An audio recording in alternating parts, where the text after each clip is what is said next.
Hi, and welcome to Coach Rebecca's Q&A with Coach Rebecca. Here I am to answer questions from members of the Perform Happy community. And today we've got a bunch of great questions all about pressure. Before I dig in, I'm Rebecca Smith. I'm a high performance coach, and I specialize in helping athletes age 8 to 18 overcome whatever's getting in their way on the mental side of sport, so that they can perform at their best in practice and in competition. So I have like 4 really amazing questions on dealing with pressure, and I'm going to get to as many as I can here, and then if I have to hop over to the Perform Happy parents only private Facebook group, I might have to do that there. But we'll do the best we can to get through what we have. So question number 1, I'll just go ahead and read it and then I'll give you my take on it. Our daughter had her best game ever last week, played with confidence, and scored the last 5 points in the game. She's a basketball player, leading her team to a big win over their biggest competitor, which made them the tournament champions. Fast forward to this week, she played well in her next game, but her comment after the game got me thinking. She said, "Well, I'll never live up to that game last week. That's a lot of pressure." We were so confused, but maybe we thought that we had something to do with the pressure.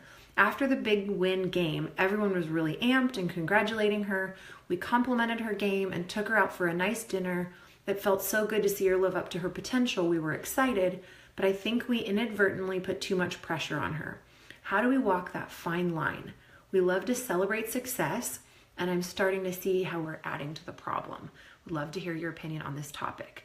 Okay, so I loved that question so much that I was like, hold on, I'm going to answer it live on Monday.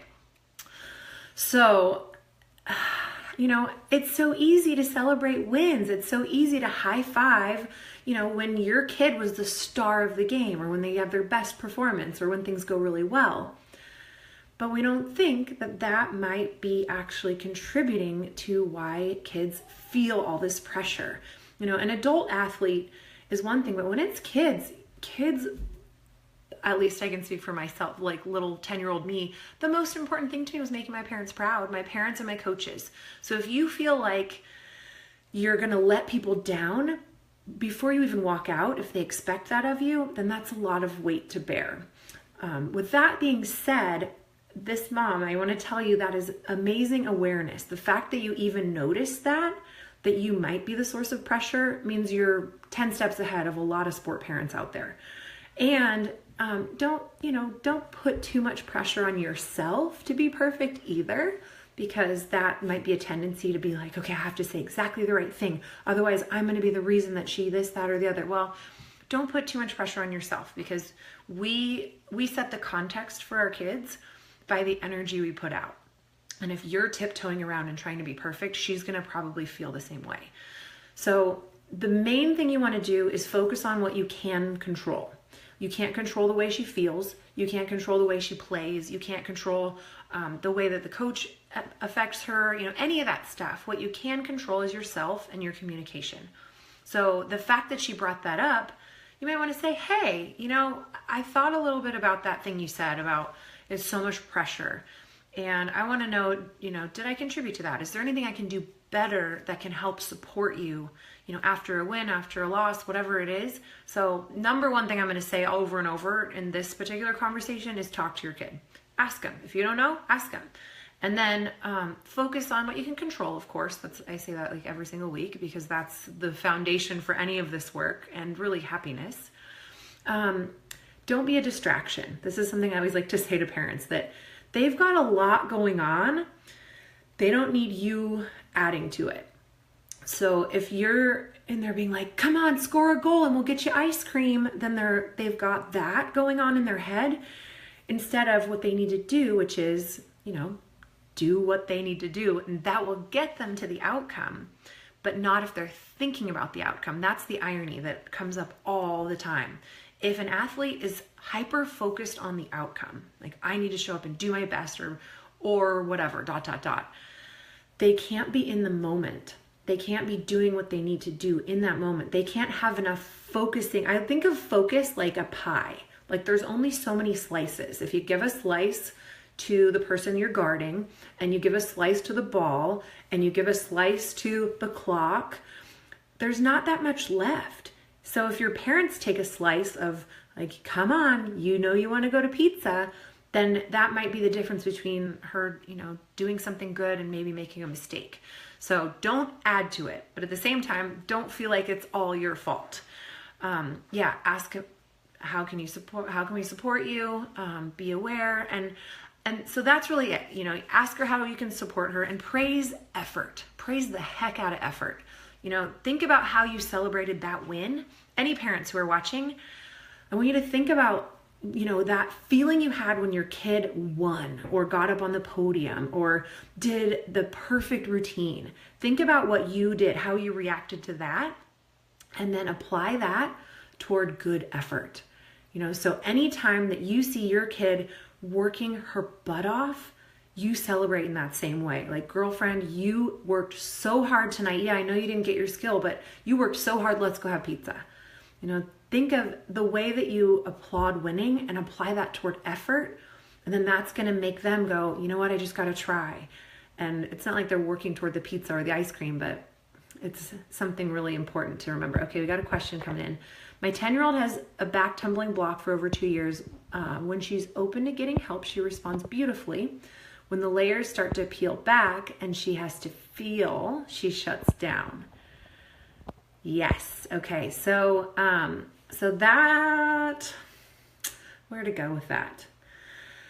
A lot of the time when there's a long-standing block, it takes time and it takes discomfort and layers. That's the perfect way to describe it, because you start, with this fear, and then you peel off the safety of that progression or whatever it is. And there's risks. This is something I actually go over in my Overcoming Fear course in the Perform Happy community, is the different layers of fear, what causes them, how to help kind of acknowledge them all, what's causing the fear, what are the risks of actually doing the skill, because there's always that. Whenever somebody is stuck, it's because there's a bigger risk of moving forward than there is of staying stuck.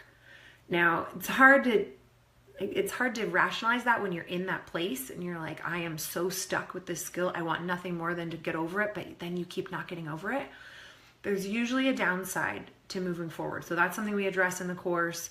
We address the layers. We address getting your desire on board so that you can move forward from where you are and be okay with what's going on where you actually are. So there's also a couple articles that I'll post when I post this that can help with that. But I'm going to jump back over to the member questions real quick. So again, like talking about the Perform Happy community, it's this huge library that's building and building. So every time I have a question, I'm like, oh my gosh, just go do this. So I have a bunch of exercises for our basketball player on neutralizing the negative thinking. So if she thinks already, I will never live up to that, that's a belief that needs to be addressed. And Lori, your question about, not being able to move forward by herself without help, there's probably some negative thinking there too. But with fear, there's so many layers. It's like, how can I address this in 15 minutes? But I definitely recommend checking out the Perform Happy Community Overcoming Fear training series, because that has got kind of everything you need to know in there. So back to our basketball player.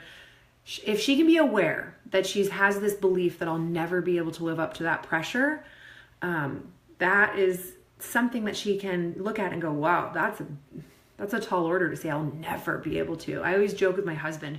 We went on vacation in Paris, and he had been in Paris before with an ex-girlfriend who didn't want to go up to Notre Dame, sorry for butchering that. And I was like, oh, my feet hurt. I don't want to go up there. And he goes, everybody never wants to go up there. And I was like, well, how can you say everybody? Because I'm sure there are a lot of people up there. I know I'm like, it's such a pain. But I was like, you can't say everybody, because, there are a lot of people up there. And what about never? Like, we could come back in 10 years and go. So all these absolutes of I'll never be able to, or everybody this, or nobody that, it can be really taxing. So it might be good to help remind her that you can't say everybody anything.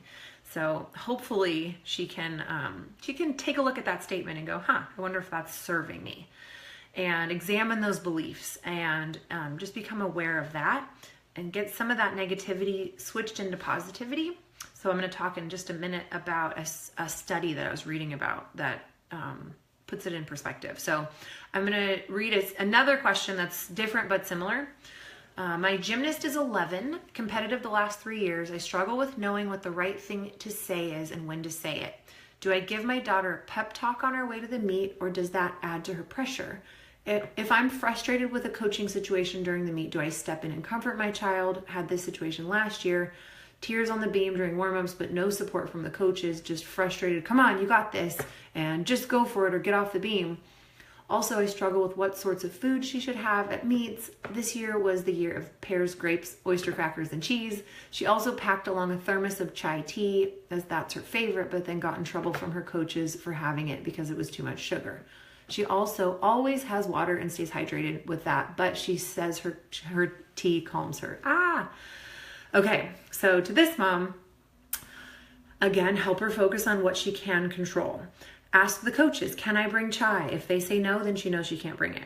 And then she can be clear. If they say yes, then she can bring it. If they don't let her, figure out other things that calm her down. Breathing, thinking about positive things in her life, thinking about what's going well, being in the moment. Ask her what calms you down other than that. So if you can't have that, what can you have that will calm you down? That's the whole, what can you control? Okay, we can't control that. We got to pick something different. Also, have her decide what kind of food she wants, what makes her body feel good. There's no right or wrong. It's a matter of what makes her body feel good and what makes her feel good. So I'm not going to be like, you have to have this yogurt and whatever banana, and it's whatever her body wants is what you should pack. Think of other ways to get calm and happy. And as far as the pep talk, ask her if she wants a pep talk. She might not want one. She might want one. I'm going to tell you the general answer is most kids don't. Most kids don't want to talk about it on their way there. They have enough going on in their head, going back to the don't be a distraction. They probably don't want it, but she might. I'm not going to say she doesn't. So you probably want to ask her, hey, do you like it when I talk to you about getting excited? No? Cool. What do you want to talk about? Nothing? You want to listen to your iPod? Cool, do that. But just ask her. That's another common theme of my answers to these questions about pressure. Ask the kid, what do they want? And if you don't feel like they're giving you an honest answer, then my general answer is less is more. Don't be a distraction. Okay, so then I've got a similar question here. I struggle with trying to balance reminders about sleep, eating, getting focused, especially when she seems so distracted by other things at the age of 13, but don't want to put pressure on her. She's had a rough season with choking under pressure at meets. So this is similar to the last one, in that you kind of want to help her come up with a system. What kind of food do you like? What amount of sleep do you need? What do you need to do the week before to get yourself focused? Do you need less thinking about it? Do you need less thought about the pressure of the meet? Ask her, what's your system? How do you get in the zone? And you help her figure that out, and then you back off and let her do it. If she doesn't do it, and she has a mistake, she's going to see that and learn from it. It's really at this, at 13 to 17, it's a lot of starting to let them fail if necessary, and not like, haha, go fail, you're going to learn something. But instead of trying to really take care of everything, you help her create a plan, and then it's up to her to follow it through. If she's distracted or she's thinking about other things, that, for all we know, might actually be helpful for her. Every kid is different. So talk to her, ask her what she needs, help her come up with a plan, and then leave it up to her to see it through. And really think big picture on this one. If you can help her to see that one season is not the end of the world. I was just reading about Simone Biles, and her season in 2013 was awful. She had a meet where she ruined just about every event, and then her coach pulled her, didn't even let her vault. And she'd had a vault that same season that she scored a 0 on because her hands missed completely. And so she was all over the place, inconsistent, terrible season. And then she started working on her mental toughness, and she started to learn from that past season. That season was one of her best teachers. So anybody who's struggling with, my kid melts down under pressure, my kid's having a hard time, if they use that, then they look back at that, bad season, it could be the biggest strength. It could be something that helps them to turn into the athlete that they're meant to be. It could be Simone Biles' 2013. So anytime anyone's like, oh my gosh, my kid just had a terrible season, I'm like, hey, That's really good information. It's really good information to see, what are the priorities? What works? Obviously, you got a good picture of what doesn't work, so we can cross those things off the list of how not to prepare.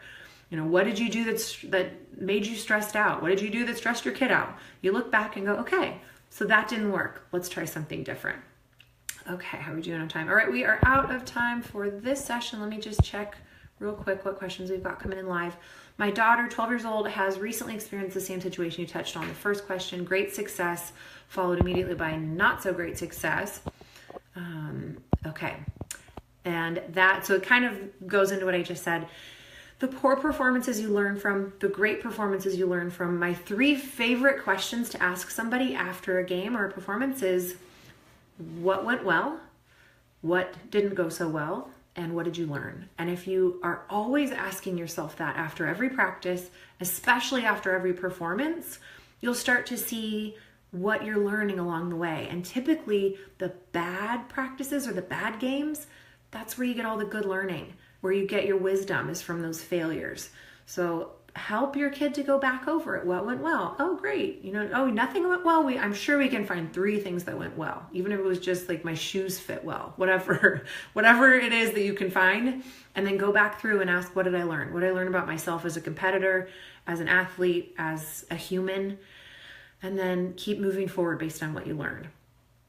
And so I got to sign off now. I'm going to hop over into the Perform Happy community and finish up. I will see you guys again next week. And if you want to join us, it's performhappy.com. All right, see you soon.